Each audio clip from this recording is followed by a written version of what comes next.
Numbers 21.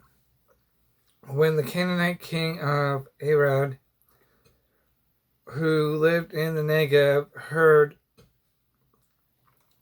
that Israel was coming along the road to Atharim, he attacked the Israelites and captured some of them. Then Israel made this vow to the Lord: if you will deliver these people into our hands, we will totally destroy their cities. The Lord listened to Israel's plea, and gave the Canaanites over to them.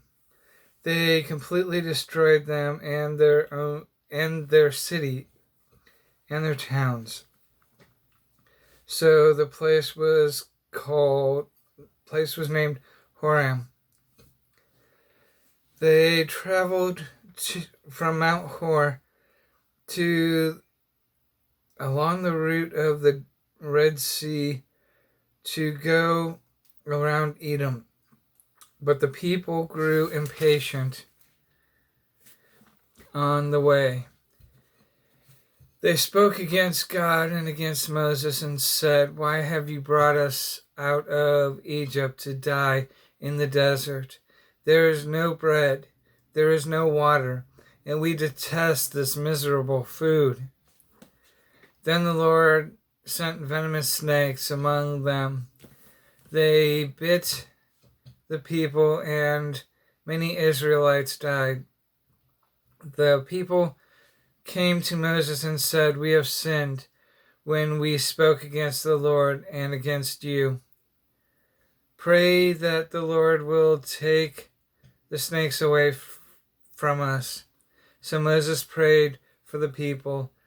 The Lord said to Moses, "Make a snake and put it up on a pole. Anyone who is bitten can look at it and live." So Moses made a bronze snake and put it on a pole. Then when anyone was bitten by a snake and looked at the bronze snake, he lived.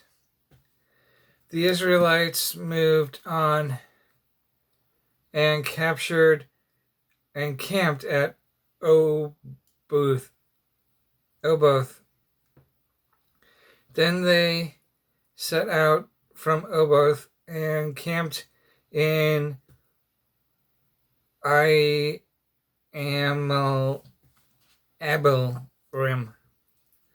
in the desert that faces Moab towards the sunrise. From there they moved on and camped in the Zered Valley. They set out from there and camped alongside the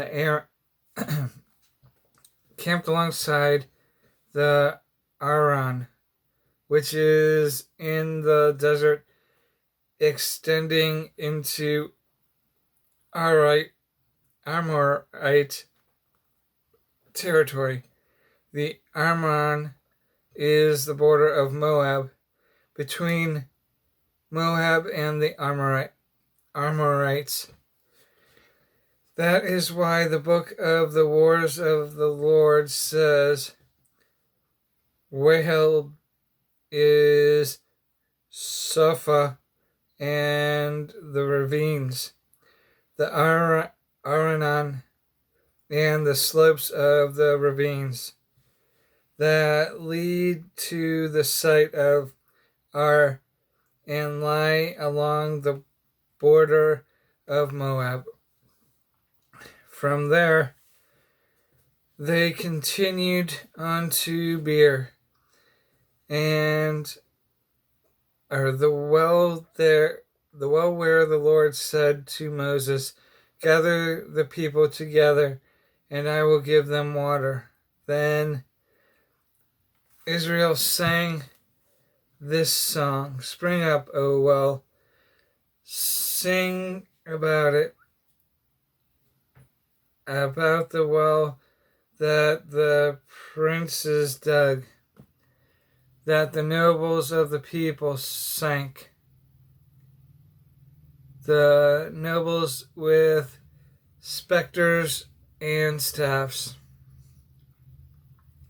Then they went from the desert to Matana, from Matana to Nahilo, from Nahilo to Bamoth, and from Bamoth to the valley in Moab, where the top of Pisgah overlooked the wasteland. Israel sent messengers to say to Sihon, king of the Amorites, "Let us pass through your country. We will not turn aside into any field or vineyard, or drink water from any well. We will travel along the king's road until we have passed through your territory." But Sihon would not let Israel pass through this territory. He mustered his entire army and marched out into the desert against Israel. When he reached Jazer, he fought with Israel. Israel, however, put him to the sword and took over his land from the Aran to the Jabbok, but only as far as the Ammonites, because their border was fortified. Israel captured all the cities of the Amorites and occupied them, including Heshbon and all its surrounding settlements. Heshbon was the city of Sihon, king of the Amorites, who had fought against the former king of Moab and had taken from him all his land as far as Aran. That is why the poets say, "Come to Heshbon and let it be rebuilt. Let Sihon's city be restored." Fire went up from Heshbon, a blaze from the city of Sihon. It consumed Ar of Moab, the citizens of Aran's heights. Woe to you, O Moab! You are destroyed, O people of Chemosh,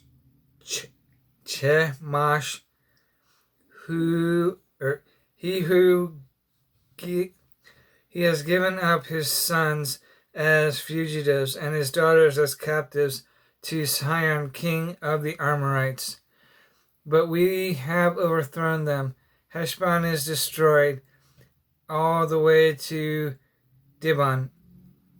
We have demolished them as far as Nophah, which extended to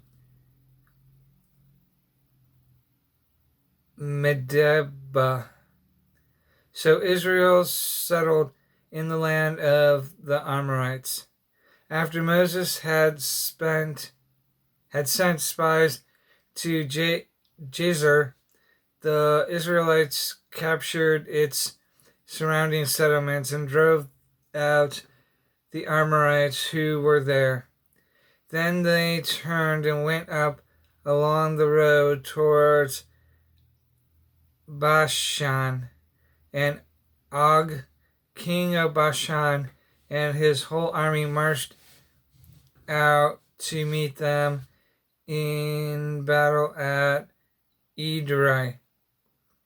The Lord said to Moses, Do not be afraid of him, for I have handed him over to you, with his whole army and his land.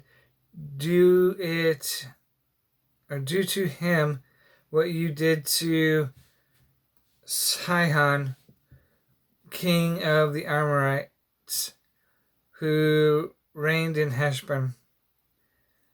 So he struck him down together with his sons and his whole army, leaving them no survivors, and they took possession of his land.